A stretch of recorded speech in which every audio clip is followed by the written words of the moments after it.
তার কই গেল? আসছে আসছে আসছে আসছে স্যার হারিয়ে গিয়েছে।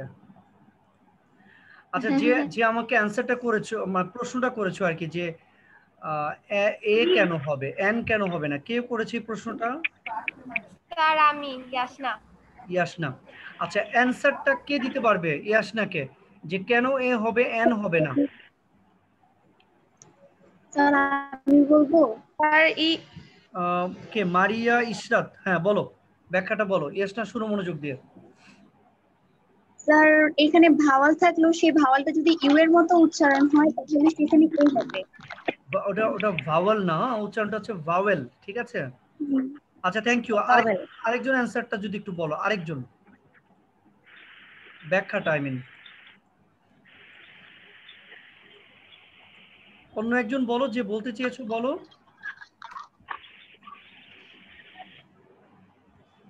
আর কেউ জানো না ব্যাখ্যা? তাহলে একটু দেখো,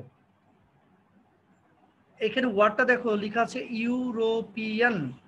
এখানে ইউরোপিয়ান বানানের শুরুতে আছে ই, যেটি হচ্ছে আমাদের ডেফিনেট একটি ভাওয়েল।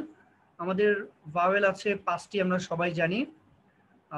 5টি ভাওয়েল কি কি আছে সেটা বলবে হচ্ছে আইফোন কি নাম চেঞ্জ করা যাবে না? রূপা আক্তার। রূপা আক্তার বলো দেখি। হ্যাঁ, রূপা আক্তার।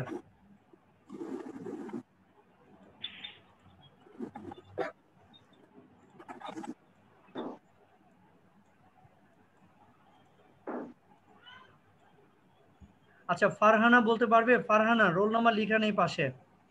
অথবা রোমানা, 137 রোল। স্যার বলতে পারবো। হ্যাঁ বলো। স্যার ওখানে হচ্ছে ই হচ্ছে এটা ইউর মতো উচ্চারণ হয়েছে, যেহেতু এটা ইউর মতো উচ্চারণ হয়েছে সেই জন্য হচ্ছে এটার আগে এ হবে।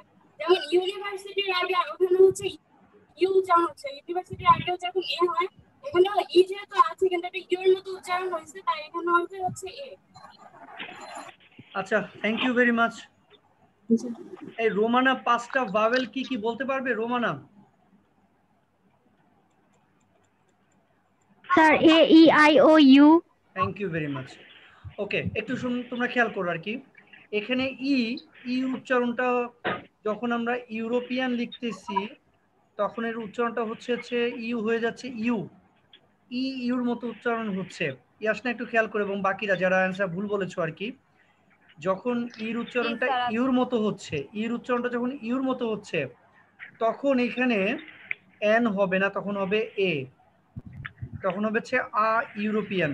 কিন্তু ইর উচ্চারণ যদি ইর মতো হয়, যেমন ধরো ইংলিশ, ইর উচ্চারণ যদি এর মতো হয়, যেমন ধরো এগ, এগুলোর আগে হবে এন। খেয়াল করছো? দেখো, এগুলোর আগে এন হবে, এগুলোর আগে এন হবে। কেন এগুলোর আগে এন হবে? কারণ এখানে ইর উচ্চারণ ইর মতো। বুঝেছো সবাই? স্যার এবার মনে আসে, আমার পুরা উল্টা খেয়াল আসতেছিল, আমি মানে পুরা কি জানি হয়েছিল জানি না স্যার। আচ্ছা, এখন পরীক্ষার সময় কি জানি হয়েছিল এগুলো বললে কিন্তু হবে না আর কি। হ্যাঁ, পরীক্ষার সময় ঠিকঠাক মতো অ্যান্সার দিতে হবে। আর একবার তুমি যদি একবার ক্লিক করো অ্যান্সারে বি, তোমরা যখন কলেজে পরীক্ষা দিলে কিন্তু বৃত্ত অনেকে ভরাট করার পরে ভুল হয়ে গেছে কেটে দাও, আবার অনেকে থুতু দিয়ে তুলে ফেলো, হ্যাঁ, তুলে আবার আরেকটা দাও, এটা কিন্তু আর সেটা করতে পারবে না কিন্তু। এটা যেটা দিবা একদম বুঝে শুনে সাবধানে দিতে হবে। আচ্ছা, এবার এটা গেল হচ্ছে ধরো আর্টিকেল। সো প্রিপোজিশন এইভাবে কোয়েশ্চেন হবে।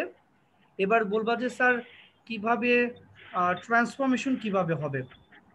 ওকে ফাইন, ধরো এখানে একটা বাক্য আসলো, একটা ভয়েস চেঞ্জ আসলো 2 নম্বরে, দিল হচ্ছে আই নো হিম। ওকে, এইটার ভয়েস চেঞ্জের অ্যান্সারটা কি হবে? এরকম তোমাকে অপশন দিয়ে দিব, আমি অ্যান্সারটা লিখেই দিব, এ বি সি ডি, 4টার মধ্যে অ্যান্সার লেখা থাকবে। তোমাদের কাজ কি? তোমাদের কাজ হচ্ছে যে কোনটি সঠিক সেই সঠিক অ্যান্সারের মধ্যে তোমাকে ক্লিক করা আর কি। আচ্ছা, এটার অ্যান্সারটা কে বলতে পারবে? I know him. He is known to me. He is known by me. He is known to me. He is known by me. He is known by me. Known এর পর to হয় না স্যার? ভুল। He is known to me হবে। Yes.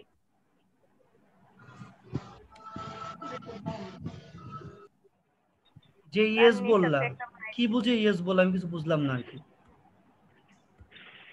না sir ভুলে বলে ফেলছি। আমি তো অপশন দিচ্ছি। আচ্ছা এরকম মনে করো he is known by me, he is known to me. দেখো তোমাদের মধ্যেই কিন্তু অ্যানসার কিন্তু চলে এসেছে। কেউ কেউ Known to. কেউ নোন টু বলেছো। ওকে ওকে বাবা ঠিক আছে। কেউ নোন টু বলেছো, কেউ কিন্তু নোন বাই বলেছো। সো যে নোন টু দিয়েছো তারটা অ্যাবসলিউটলি রাইট, যে বাই দিয়েছো তারটা অ্যাবসলিউটলি রং। সো এইভাবেই তোমাদের কোয়েশ্চেন আসবে, যেটা সঠিক সেটা অ্যানসারে তোমাকে ক্লিক করতে হবে। আমার মনে হয় বুঝতে পেরেছো যে গ্রামার কোয়েশ্চেনটা কিভাবে হবে, বুঝতে পেরেছো কি না? জি স্যার। এখন কি সহজ লাগছে না কঠিন লাগছে? সহজ লাগছে। সহজ। আচ্ছা পরীক্ষার কোয়েশ্চেনটা আরো খারাপ লাগবে। আরেকটা বিষয়, 25টা এমসিকিউর জন্য কি 1 ঘন্টা দরকার আছে, কোনো প্রয়োজন আছে?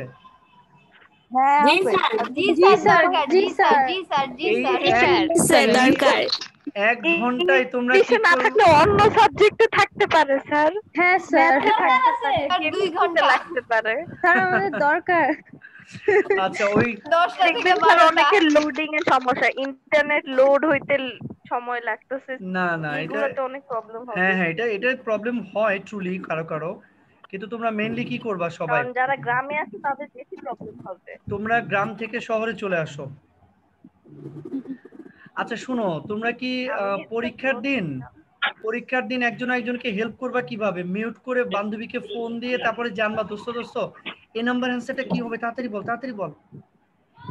তোমরা কি এগুলো করবা নাকি পরীক্ষার দিন? না স্যার মনে হয় না করব।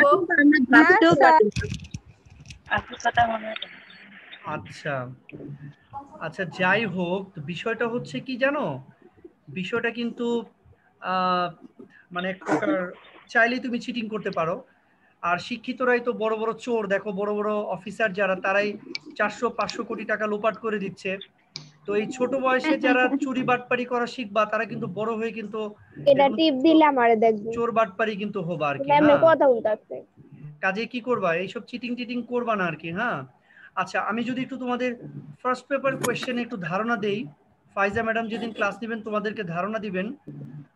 ফার্স্ট পেপার কোয়েশ্চেনটা তোমাদের এমন হবে, যেমন ধরো ড্রিম কবিতা। হ্যাঁ ড্রিম কবিতার দেখবা যে অনেকগুলো কোটেশন আছে, দেখেছো তোমরা? বিভিন্ন ফিলোসফাররা বিভিন্ন ধরনের কোট করেছেন আর কি। সেই একটা কোটেশন আমি তুলে দিয়ে সেখানে আমি বলবো যে এই মানে কোটেশনটা কার দ্বারা কোটেড হয়েছে, সেটা আমি নাম দিলাম 4 জন ফিলোসফারের। মুখস্থ করব। MCQ question. আর তোমাদের ম্যাডাম কি বলেছেন, ওপেন বুক এক্সাম বুঝো? এই যে বই দেখতে পাচ্ছ, বুঝি, মানে আমরা কি দেখে লিখবো নাকি না দেখে? আরে ভাই বই খুঁজবা, বই খুলে খুঁজে বের করবা কোথায় আছে, পারবা না? আমি বলি স্যার, আমাদের ইংলিশ ফার্স্ট পেপারে তো আমাদের সিন প্যাসেজ দেয়াই থাকতো, ওই সিন প্যাসেজের পরিবর্তে আমাদের ওপেন বুক দেয়া হয়েছে। এটা কেন সবার মাথায় ঢুকতেছে না? তুমি মাথায় ঢুকিয়ে দিও সবাইকে একটু প্লিজ। এই শুনো, এইভাবে মানে কোশ্চেনটার মধ্যে প্যাসেজটা থাকবে না, কিন্তু বই খুলে দেখতে পারবো যে প্যাসেজ। এক্স্যাক্টলি আমি বলি তোমাদের, শোনো। যেমন ধরো নেলসন ম্যান্ডেলার প্যাসেজের আমি 2 লাইন টাইপ করেছি, প্যাসেজটা 2 লাইন দিয়ে ডট দিয়েছি, কিন্তু কোয়েশ্চেন করেছি আমি পুরো প্যাসেজ থেকে। তাহলে তোমাকে প্যাসেজ খুলতে হবে না, বই খুলতে হবে না, বলো? আচ্ছা আমাকে মুন অ্যান্সার বলবে যে নেলসন ম্যান্ডেলা কত বছর জেল খেটেছিলেন? নেলসন ম্যান্ডেলা কত বছর জেল খেটেছিলেন? মুন যদি না পারে মালিহা বলবে। মালিহা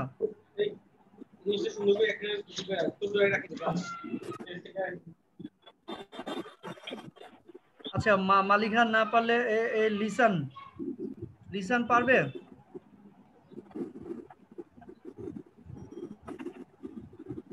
আচ্ছা জিনিয়া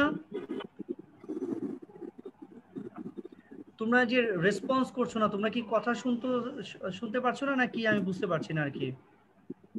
আচ্ছা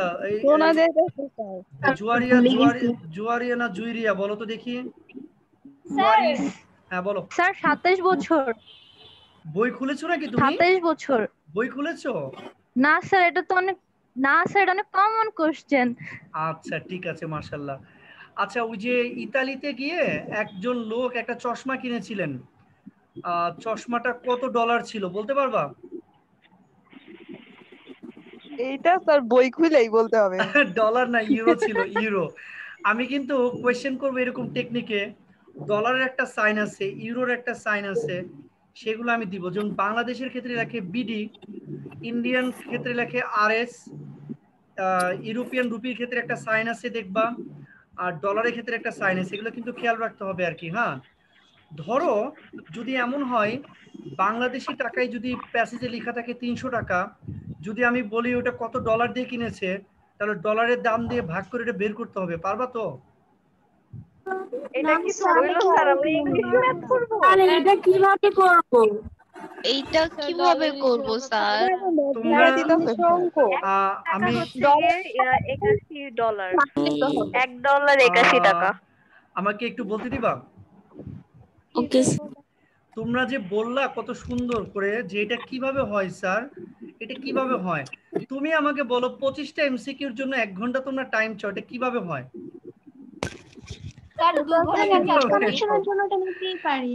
শোনো, টাইম বেশি দিচ্ছি এই কারণে যে তোমাকে আমরা কষ্ট করাবো, তোমাকে আমি খাটাবো। তুমি ক্যালকুলেটর নিয়ে বসবা, তুমি মোবাইল নিয়ে বসবা, তুমি গুগল নিয়ে বসবা, তুমি বই স্যার নিয়ে ইংলিশ বসবা। পরীক্ষার দিনে কি এই ক্যালকুলেটর নিয়ে বসতে হবে? হ্যাঁ, যোগ বিয়োগ করতে হবে না? স্যার কি আচ্ছা যোগ বিয়োগ সমস্যা নাই, করব? রেডি আছি। আচ্ছা তোমাকে আমি বলি, ধরো একজন মানুষ, যেমন ধরো তোমার গাজীপীরের প্যাসেজ থেকে যদি কোনো কোয়েশ্চেন আসে, তো গাজীপীর কার কার সাথে ফাইট করেছিলেন, যেমন ধরো সরি গাজীপীর না, হারকিউলিস ফাইট করেছিলেন হচ্ছে কার কার সাথে, হাইড্রার সাথে, তারপর ফাইট করেছিলেন হচ্ছে তোমার একটা লায়নের সাথে, এই যেগুলো দিয়েছে। এখন হারকিউলিস ওইখানে 12 জনের সাথে ফাইট করছিল। এখন আমি যদি সংখ্যা জানতে চাই এখানে যে কয়জন ব্যক্তির সাথে অথবা কয়জন অ্যানিমেলের সাথে ফাইট করেছে, তো তোমাকে এটা প্যাসেজ খুঁজে বের করে তোমাকে অ্যান্সারটা দিতে হবে। এর জন্যই তোমাদেরকে টাইম বেশি দিচ্ছি। কোয়েশ্চেনগুলো এরকম টাইপের হবে। আমি জাস্ট তোমাদের কোয়েশ্চেন টাইপ সম্পর্কে আমি একটু আইডিয়া দিচ্ছি, সো দ্যাট তোমরা অ্যাডিকুয়েট প্রিপারেশন নিতে পারো। তোমাদের কিন্তু ইউনিটে অনেক কম দেওয়া হয়েছে, টোটাল 9টা ইউনিট ছিল, মাত্র 4টে ইউনিট দেওয়া হয়েছে। এই 4টে ইউনিট থেকে খুঁজে তোমরা পরীক্ষার জন্য বের করতে পারো আর কি, অসুবিধা নেই। তোমরা আগে থেকে একটু প্রিপারেশন নিয়ে রাখবে।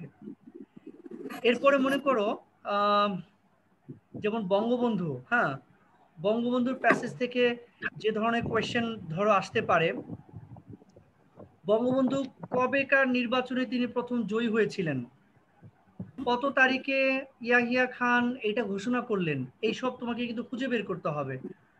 ঠিক আছে? তোমরা কি আমার প্রশ্ন মানে কথাগুলো বুঝতে পেরেছো কি না? আচ্ছা, এবার তোমাদের যদি কারো কোনো কোয়েশ্চেন থাকে তোমরা তাহলে আমাকে কোয়েশ্চেনটা করো নাম বলে প্লিজ। আমি যদি দেখতে পাচ্ছি স্ক্রিনে কারো কোনো কোয়েশ্চেন থাকলে।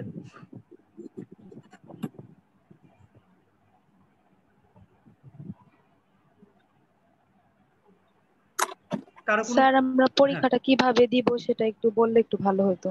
আচ্ছা, আমার কোন বাচ্চাটা যেন বললো যে টিউটোরিয়ালটা শেয়ার করব, কে যেন বললো? জি স্যার আমি। কে? ইতি? জি স্যার। আচ্ছা, তোমার রোল কত বাবা? তোমার রোল কোথায়? তুমি একটা কাজ করবে, টিউটোরিয়ালটা আমাদের প্রত্যেকটা গ্রুপে দিবে, আর্টস, কমার্স, সায়েন্স। পারবে? স্যার কমার্সে অথবা ও যদি মনে করেন সায়েন্সে হয় তাহলে আর্টসে কিভাবে দিবে আর কমার্সে কিভাবে দিবে?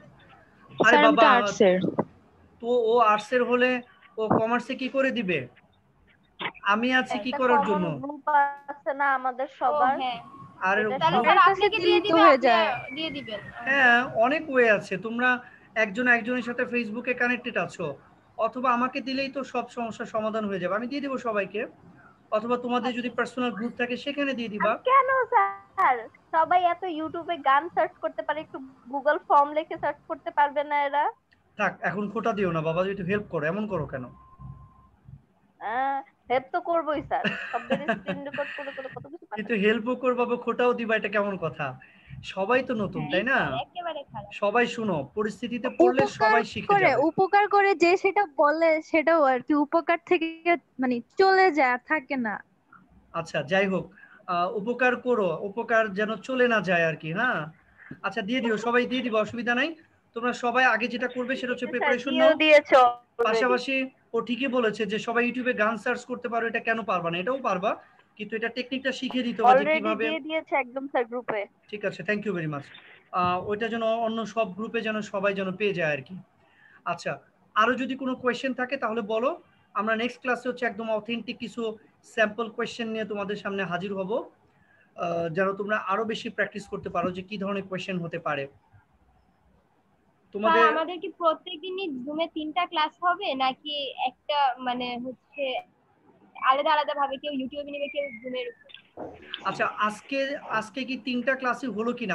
আমারটা তো হচ্ছে, আর বাকি দুটো ক্লাস আমাদের কমার্সের 3টা ক্লাসই হয়েছে। জি আমাদেরকে যদি এভাবে করে মনে করেন মানে একেবারে টিচাররা যদি জিজ্ঞেস করতে থাকে যে এটা পড়ছো ওটা পড়ছো, ওটা তাহলে সুবিধা হয়। আর ইউটিউবে দিলে ওই সুবিধাটা আমরা আর পাই না, মানে টিচাররা তখন বলতে থাকে বুঝলে বুঝবো, না বুঝবে না, এরকম একটা অবস্থা। আচ্ছা তোমরা হঠাৎ করে এত বেশি অ্যাক্টিভ হয়ে গেছো জানো, ইয়াসনা তো পাগল করে ফেলছে লাস্ট 10-15 দিন ধরে, মানে স্যার পড়া দেন, আমাদের পড়া দেন।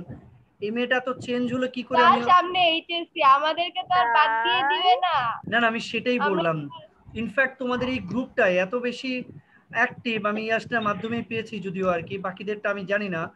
আর শায়লা ম্যাডাম মনে হয় বায়োলজির একটা গ্রুপ করে তোমাদেরকে মানে একটা টাচে রেখেছিলেন। তো মাশাআল্লাহ আমি বলবো যে তোমাদের ব্যাচটা অনেক বেশি অ্যাক্টিভ হয়েছো।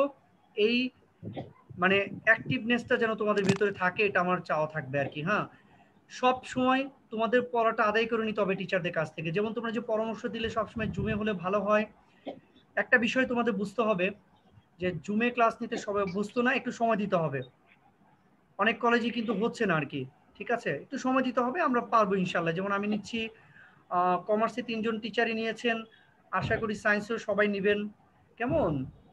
অনেকের সমস্যা হচ্ছে জুমে ক্লাস করার পর আমাদের আবার ইউটিউবে আপলোড দিতে হয়। যদি ল্যাপটপ না থাকে সেক্ষেত্রে সমস্যা হচ্ছে এটা রেকর্ড করে আপলোড দেওয়া যায় না, মোবাইলে রেকর্ড হয় না। অনেকের মোবাইলে অ্যাপস তোমার সাপোর্ট করে, অনেক মোবাইল অ্যাপস সাপোর্ট করে না। এই যে সমস্যাগুলো আছে সে কারণে অনেকে নিতে পারছে না আর কি। তবে ওনাদের সবাইকে বলা আছে, টিচাররা সবাই আন্তরিক চেষ্টা করছেন যে তোমাদের সাথে 1-to-1 এরকম জুমে ক্লাস নিয়ে তোমাদেরকে মানে হেল্প করার জন্য সর্বোচ্চ। এনিওয়ে, তোমাদের পরীক্ষা 26 তারিখে শেষ হবে তাই তো? না 23 তারিখে তোমাদের রেজাল্টটা? আচ্ছা বাবা ঠিক আছে, তোমাদের রেজাল্ট হবে হচ্ছে তোমাদের রেজাল্ট হবে 28 বা 27 তারিখে রেজাল্ট হবে। মনে রাখবা এই মাসের শেষ সপ্তাহে তোমাদের সেকেন্ড ইয়ারে ভর্তি শুরু হবে। সেকেন্ড ইয়ারে তোমাদের ভর্তি শুরু হবে। তোমরা অনলাইনের মাধ্যমে ভর্তি প্রক্রিয়া কমপ্লিট করার পরে আনুষ্ঠানিকভাবে তোমাদের সেকেন্ড ইয়ারে প্রমোশন দেওয়া হবে। আর সেকেন্ড ইয়ারে প্রমোশনের সময় এই পরীক্ষার সাথে তোমাদের সিটি পরীক্ষা হয়েছিল কয়টা মনে আছে? একটা না দুটো হয়েছিল? স্যার 3টা হয়েছিল। বার্ষিক পরীক্ষার জন্য একটা হয়েছে। বার্ষিক পরীক্ষার একটা হয়েছে, আর আগে হয়েছে 2টা, টোটাল 3টা হয়েছে না? জি স্যার। আচ্ছা, আমরা ফার্স্ট সেকেন্ড থার্ড নির্ধারণের ক্ষেত্রে আমরা এই 3টা রেজাল্ট আমরা। হ্যাঁ স্যার, টোটাল 3টা সিটি হয়েছে। ওকে ঠিক আছে, এই 3টা সিটি পরীক্ষার মার্কস একত্র করে এবং তোমাদের এই যে অনলাইনে যে এক্সামটা হবে এইটারটা আমরা একটা গড় করে আমরা একটা রেজাল্ট করব। এটা ফার্স্ট সেকেন্ড থার্ড বানানোর জন্য যখন তোমাদেরকে আমরা বিদায় দিব আর কি, যদি সবকিছু ঠিক থাকে, অডিটোরিয়ামে তোমাদের যে ফেয়ারওয়েল প্রোগ্রামটা হবে সেখানে তোমাদেরকে একটা ক্রেস্ট দিয়ে আমরা যেদিন বিদায় দিব সেদিন তোমাদের ফার্স্ট সেকেন্ড থার্ড একটা পুরস্কার দিব, এই ইয়ার ফাইনাল পরীক্ষা যারা ফার্স্ট সেকেন্ড থার্ড হয়েছো। তো সেই ক্ষেত্রে অনলাইন পরীক্ষাটা তো আসলে খুব বেশি ফেয়ার হবে না, কারণ বই খুলে পরীক্ষা দিবে, অনেকে ফ্রেন্ডদেরকে জিজ্ঞেস করবে, যতই আমি বলি করবে এটা। সেজন্য 3টা সিটি পরীক্ষা এবং অনলাইনে পরীক্ষা একত্র করে আমরা যদি পরীক্ষা মানে রেজাল্ট করতে পারি আমার মনে হয় এটা জাস্টিস হবে আর কি। তবে আপাতত তোমাদের প্রমোশন হবে, আমরা এখনো সিদ্ধান্ত নিইনি, হয়তো শুধুমাত্র অনলাইন পরীক্ষার মাধ্যমে কারা কারা পাস করেছো তাদের তালিকা দিব, অথবা 3টার সিটি পরীক্ষা এবং অনলাইন এই 4টা মিলিয়ে আমরা কারা কারা তোমরা সেকেন্ড ইয়ারে যাচ্ছ। আমাদের কমিটি অত্যন্ত কড়া, ওনাদের কথা বলে দিয়েছেন যে গণহারে পাস দেওয়া হবে না, সবাই অটো সেকেন্ড ইয়ারে যাবে না, যারা ফেল করবে তাদের নিয়ে আমরা সিদ্ধান্ত নিব পরবর্তীতে কি হবে। অনেকে তো হচ্ছে গ্রুপ চেঞ্জ করেছে, যেমন আমি হচ্ছে অন্য কলেজ থেকে যে আসছিলাম ফার্স্টের সিটিটা দেই না, তো ওইটার জন্য কি কোনো ব্যবস্থা আছে? অসুবিধা নেই, তারা লুজার হবে না, তারা লুজার হবে না। হ্যাঁ, কোনো সমস্যা নেই, ওই 2 সিটির গড় করে আমরা একটা মানে মার্কস করব আর কি। হ্যাঁ আচ্ছা, 1 মিনিটের মধ্যে ক্লাস শেষ হয়ে যাবে আর কি। হ্যাঁ তোমরা জানো 40 মিনিট পরে আর নতুন করে আবার জয়েন করতে হয়। সো কারো যদি কোনো কথা থাকে দ্রুত শেষ করব। আর আমরা নেক্সট ক্লাসের জন্য তোমাদের আমি একটা SW দিয়ে দিচ্ছি, সেটা হলো তোমরা আর্টিকেলের যত রুলস আছে সব তোমরা পড়বে, একটু লিখে রাখো। নেক্সট ক্লাসে আমি তোমাদের আর্টিকেলের উপরে বিভিন্ন এক্সাম্পল দেখাবো আর কি টাইপের কোয়েশ্চেন তোমাদের এক্সামে আসতে পারে। তো ঠিক আছে তাহলে, ওকে স্যার। ওকে, সবাই গ্রুপে নজর রাখবে, আর গ্রুপে অযাচিত কথা বললে চ্যাটগুলোকে, টিচারদের জরুরি নোটিশগুলোকে মানে ভ্যানিশ করে দিবে না, নিজেদের পার্সোনাল গ্রুপে কথা বলবে।